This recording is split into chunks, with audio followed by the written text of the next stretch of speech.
big day today in Washington County. This bridge washed away 8 months ago in Helene, and today's open. And it took a remarkable community to pull that off.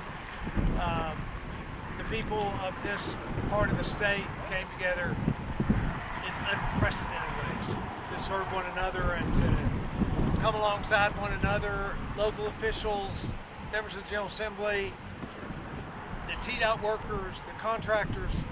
You know, we had a job to do, and we knew that it was urgent and it had to be done quickly. This bridge is opening a month early to help alleviate just part of the struggle that this community has seen over the last 8 months. It's a day of redemption, great tragedy, but this is a redeeming moment. Really hopeful for the community. There's a lot of work still yet to do.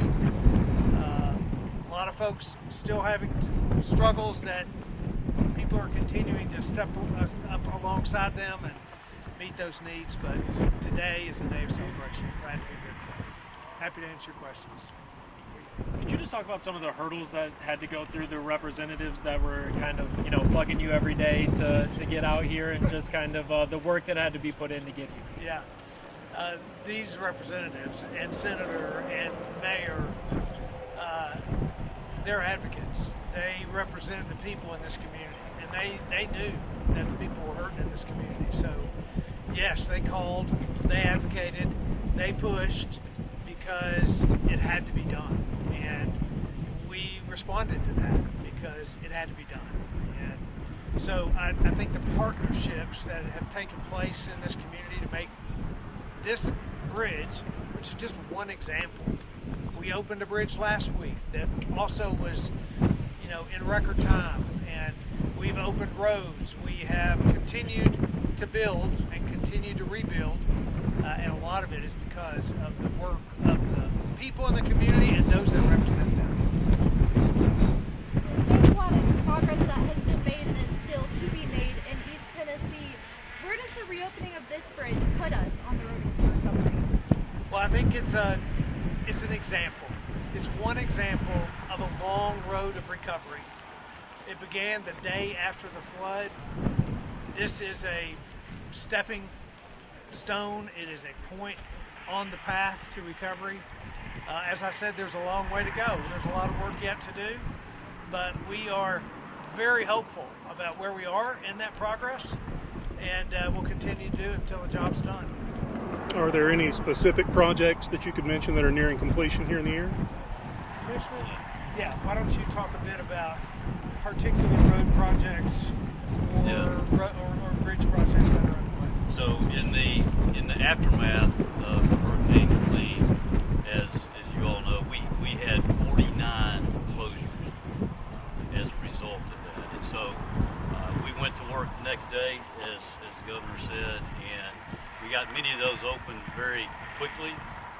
And we had some, like this one, that were total washouts and had to be contracted out to be totally rebuilt and redone. Today's opening now puts us 46 out of 49. We've got 3 more that are already under contract that we're working on. That will 2 of those will roll out later this year in 25.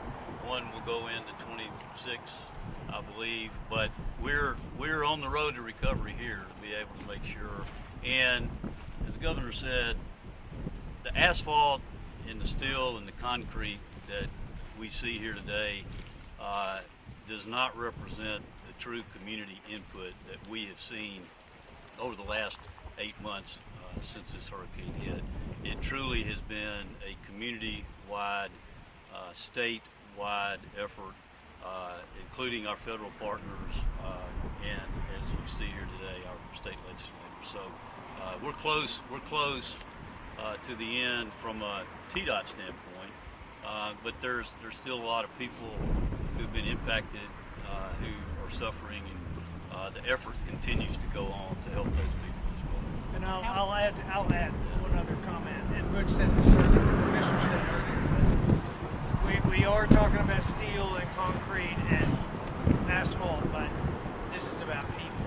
It's about the people of Upper East Tennessee, the people of Washington County.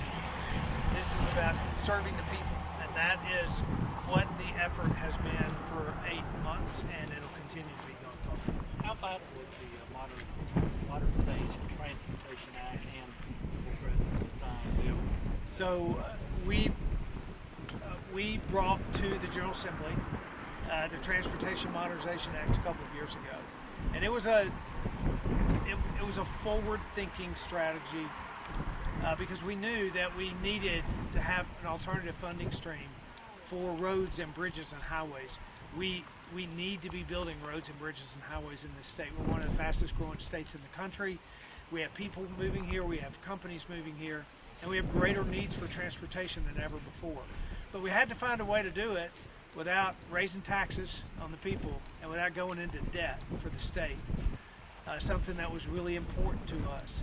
The Transportation Modernization Act allowed us to do that. It created a funding stream through choice lane projects that will allow for rural projects to be built with state dollars.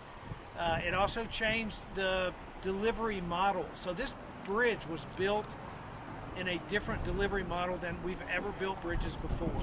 And that delivery model allowed this bridge to be built quickly, in fact to be finished a month early. So the Transportation Modernization Act was key and it was timely. Any other questions? Governor, you called it a redemptive day, and there's a lot of just emotion of a weight being lifted and helping these people in this community. Could you just kind of talk about and describe the emotions of today? Well, the first day I came here into this community, we met at the home of Pastor Dykes, and we met with people whose family members had been lost, whose farms had been destroyed, whose homes had been washed away, and it was just a couple of days after the disaster. It felt very hopeless because of the tragedy that had unfolded and was still unfolding right before us. There were people still missing. There were, families unaccounted for. So in the midst of that tragedy, it felt at times hopeless. But what happened is this community came together in remarkable ways, starting with prayer from the pastor that day that led from not just prayer, but then hands and feet that started to serve one another. And I've often said God is a redeemer, and he takes the worst of circumstances in our lives and in his way alone redeems them. And redemption comes by people coming together and serving one another, by elected officials advocating, by TDOT workers and National Guardsmen and local road officials coming together and putting their hands to the task. And this is an example of that redemption.